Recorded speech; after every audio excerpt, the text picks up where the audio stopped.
তারা এই সিদ্ধান্ত নিয়েছেন, সিদ্ধান্তের সাথে আছেন, তাদেরকেও ধন্যবাদ জানাই যে তারা আমাকে এই জন্য যোগ্য মনে করেছেন এবং তারা দল থেকে আমাকে মনোনয়ন দিয়েছেন।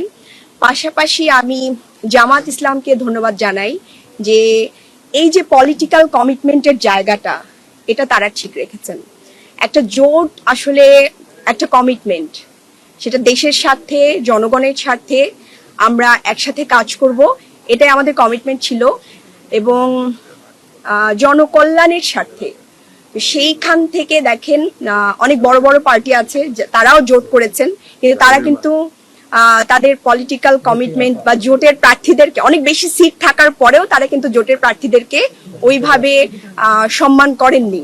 তো এই জায়গা থেকে আমি বাংলাদেশ জামায়াত ইসলামকে ধন্যবাদ জানাই যে তারা তাদের পলিটিক্যাল কমিটমেন্টের জায়গা ঠিক রেখেছেন।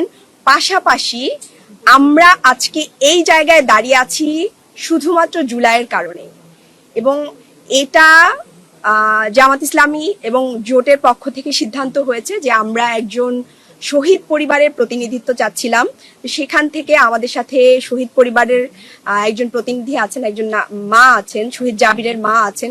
এটাও অনেক বড় একটা বিষয়, যেই জুলাইয়ের উপর দাঁড়িয়ে আমরা আজকে এখানে দাঁড়িয়ে আছি, সেই জুলাইয়ের একজন শহীদের মা আমাদের সাথে আছেন। এটা আমাদের জন্য অনেক বড় বিষয়। তো এই জায়গা থেকে আমরা আশা করি, এবং আমাদের সাথে যেসব আপারা আছেন ওনারা খুবই কোয়ালিটি সম্পন্ন, ওনারা অনেক অভিজ্ঞ এবং রাজনৈতিকভাবে এনারা আমাদের থেকে অনেক বেশি অভিজ্ঞ।